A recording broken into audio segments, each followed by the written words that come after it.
नमस्कार, जनवार्तामध्ये आपल्या सगळ्यांचं स्वागत। सर्वप्रथम पाहूया ठळक बातम्या।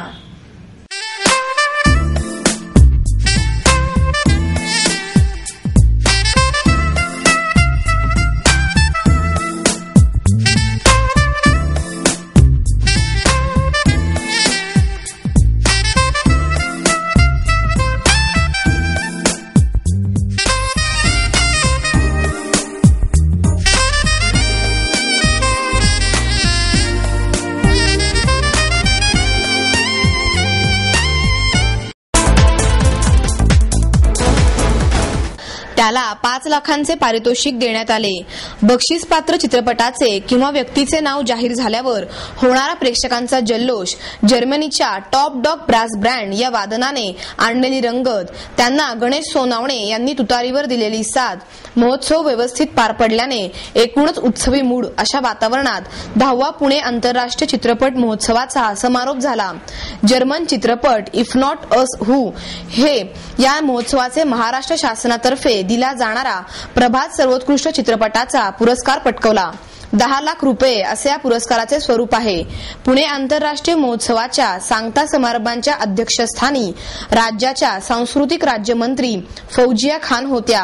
यावेळी राज्याचे सांस्कृतिक खात्याचे मुख्य सचिव आनंद कुलकर्णी, सांस्कृतिक संचालनालयाचे संचालक आशुतोष घोरपडे, मॅस्की मुल्लर भवनचे संचालक मायकेल फ्लूट, मराठी चित्रपट महामंडळाचे अध्यक्ष प्रसाद सुर्वे उपस्थित होते। जागतिक चित्रपट स्पर्धेत उत्कृष्ट दिग्दर्शकाचा पुरस्कार नादेर अँड सिमीन अ सेपरेशन या चित्रपटाचे इराणी दिग्दर्शक असगर फरहदी यांना मिळाला। ज्युरींचे विशेष पारितोषिक रशियन चित्रपट स्पॅरोला मिळाले। युरी शिलर यांनी हा चित्रपट दिग्दर्शित केला आहे। बंगाली चित्रपट साऊंड ऑफ लव्ह या चित्रपटाला प्रेक्षकांच्या पसंतीचे खास पारितोषिक देण्यात आले। हा भारत माझाला मिळालेला पुरस्कार दिग्दर्शक सुमित्रा भावे आणि सुनील सुक्तनकर यांनी आपल्या कलाकारांसोबत फौजिया खान यांच्या हस्ते स्वीकारला। सर्वोत्कृष्ट मराठी दिग्दर्शकाचा पुरस्कार उमेश कुलकर्णी यांना देऊळसाठी मिळाला। या चित्रपटाच्या चित्रीकरणासाठी सुधाकर रेड्डी यांनाही पुरस्कार देण्यात आला। सर्वोत्कृष्ट मराठी अभिनयासाठी असलेला पुरस्कार सुबोध भावे आणि उत्तरा बावकर यांना विभागून देण्यात आला। पटकथेसाठी अभिराम भडकमकर सर्वोत्कृष्ट ठरले। ही सर्व पारितोषिके प्रत्येकी 25,000 रुपयांची असून ती अखिल भारतीय मराठी चित्रपट महामंडळाच्या वतीने दिली जातात। परीक्षकांचे विशेष आणि प्रेक्षकांच्या पसंतीचे अशी 2 पारितोषिके शाळा चित्रपटाला मिळाली। यावेळी अंशुमान जोशी, चिन्मय संत आणि शुभम मोरे या बालकलावंतांचा विशेष सत्कार करण्यात आला। यावेळी चित्रपट हे प्रेम आणि एकतेचे प्रतीक असल्याचे फौजिया खान यांनी सांगितले। त्या म्हणाल्या, चित्रपटात आजूबाजूची परिस्थिती, समस्या यांचे चित्रण असते। लोकांना शिक्षित करण्यासाठीही या माध्यमांचा चांगला उपयोग होऊ शकतो। डॉक्टर जब्बार पटेल यांनी प्रास्ताविकात पुढील वर्षीपासून पदार्पणातल्या 2 उत्कृष्ट चित्रपटांना पारितोषिके दिले जाणार असल्याचे जाहीर केले। पुढील वर्षापासून पीफचे चित्रपट पिंपरी चिंचवडमध्येही दाखविणार असल्याचे त्यांनी सांगितले। गुजरातमधील अभय आयाचित यांनी चपात्या करणारे यंत्र तयार केले असून त्याद्वारे एका तासात 900 चपात्या तयार करणे शक्य होणार आहे। मोठी रुग्णालये, मंदिराजवळील अन्नछत्र अशा ठिकाणी हजारो जणांसाठी स्वयंपाक करावा लागतो। मात्र इतक्या मोठ्या जेवणावळींसाठी चपात्या करणे सर्वात अवघड काम असते। त्यासाठी अभय आयाचित यांनी चपात्या करणारे यंत्र तयार केले असून त्याद्वारे एका तासात तब्बल 900 चपात्या करणे शक्य होणार आहे।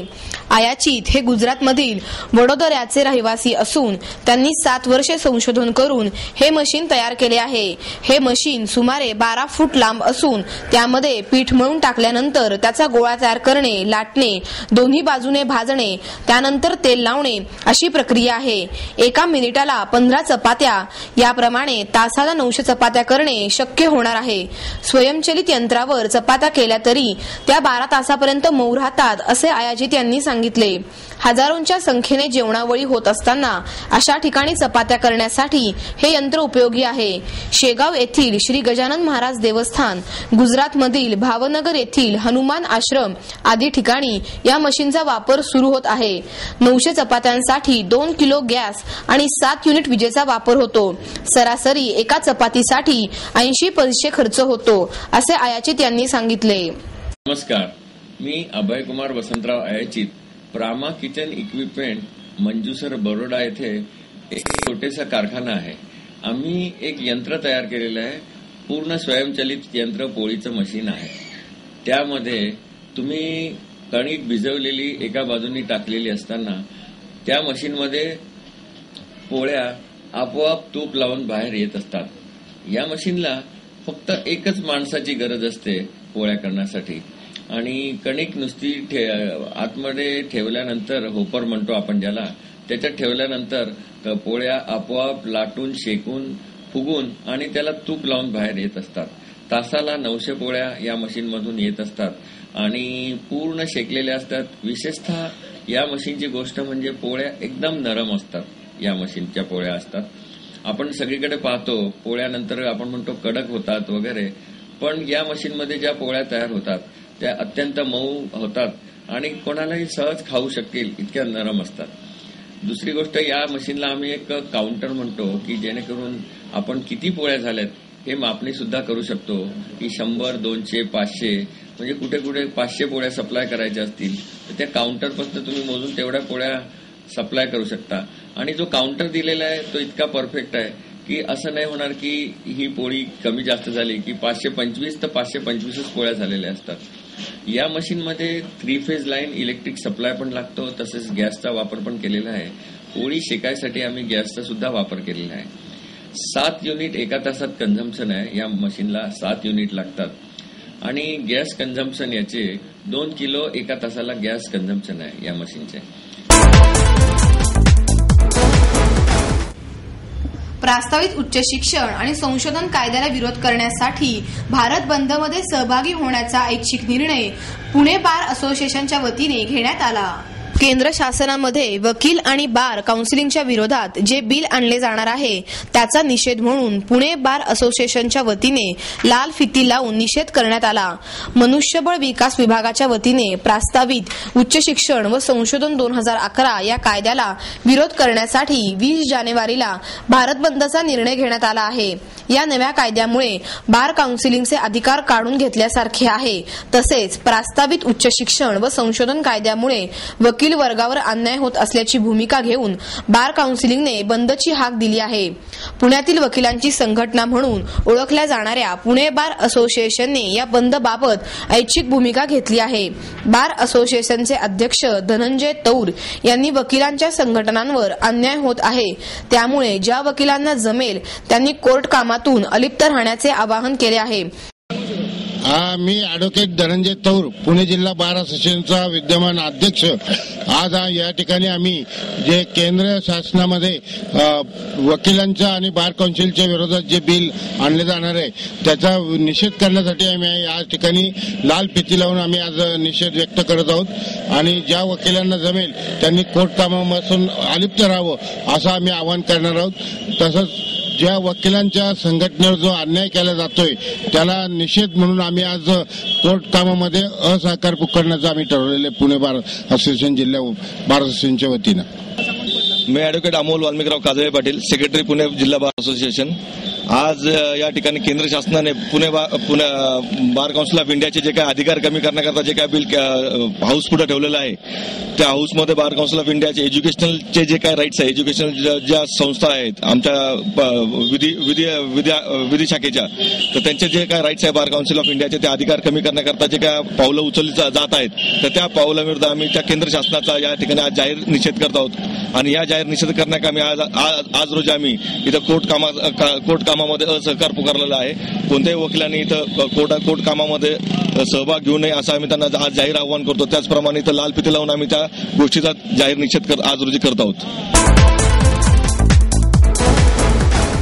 दुधात भेसळ करणाऱ्या डेअऱ्यांची नावे लवकरात लवकर जाहीर करावी अशी मागणी राष्ट्रीय आरोग्य सेना प्रमुख डॉक्टर अभिजित वैद्य यांनी केली. Food and drug safety of India संस्थेने नुकत्याच जाहीर केलेल्या सर्वेक्षणानुसार 70% दूध भेसळयुक्त आढळले.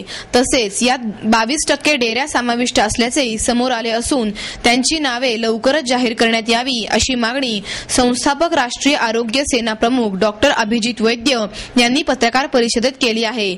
ऑगस्ट 2009 साली विषारी रसायनांच्या साहाय्याने दूध तयार करणारी टोळी सापडली होती आणि या विषयाचे गांभीर्य आणि व्याप्ती लक्षात घेऊन मोठ्या प्रमाणावर आंदोलन उभे करण्यात आले होते. या संदर्भात Arogya Sena, all India insurance pensioners association, कामगार union, insurance employees, Indian oil officers association या संघटनांच्या सहकार्याने मुंबई उच्च न्यायालयात याचिका दाखल करण्यात आली आहे. आंदोलनांच्या रेट्यामुळे नोव्हेंबर 2011 रोजी अन्न व औषध प्रशासन विभागाने 378 दूध संस्था व डेअऱ्यांना दुधाच्या गुणवत्ता तपासणीच्या सूचना देणारे पत्रक पाठवले होते.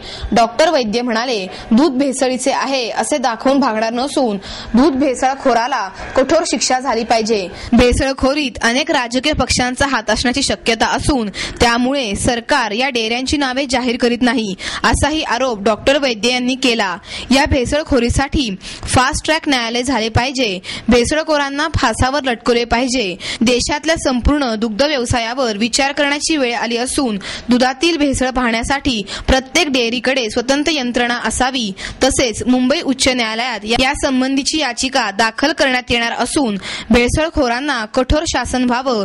भेसळीमध्ये ज्या ज्या डेअऱ्यांचा समावेश आहे त्या डेअऱ्यांची नावे तसेच संचालकांची नावे जाहीर करून डेअऱ्यांवर जप्ती आणावी अशी जोरदार मागणीही यावेळी त्यांनी केली.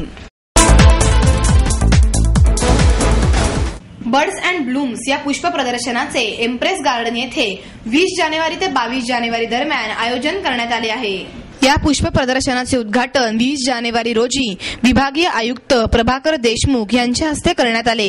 हे प्रदर्शन 21 आणि 22 जानेवारी रोजी सकाळी 9 ते रात्री 8 या वेळेत सर्वांसाठी खुले राहणार आहे. या पुष्प प्रदर्शनाच्या निमित्ताने मोना पिंगळे आणि शशी शेट्टी यांच्या जपानी पद्धतीच्या पुष्परचना तसेच मोहक फाउंडेशन यांनी विशिष्ट विषयावर सादर केलेल्या पुष्परचना पुष्परसिकांना पाहण्यास मिळणार आहे. याचबरोबर पुणे महापालिका, पिंपरी महानगरपालिका यांच्या मार्फत तयार करण्यात येणाऱ्या उद्यानांच्या प्रतिकृती तसेच श्रीमती अवलोकनिता माने यांनी विविध पालेभाज्या व फळभाज्या वापरून तयार केलेली शिल्पे आणि श्रीमती सुनीता शिर्के, मंगला राव व सहकारी यांचे दुर्मिळ असे बोन्साय वृक्ष देखील प्रदर्शनामध्ये पाहाव्यास मिळणार आहेत.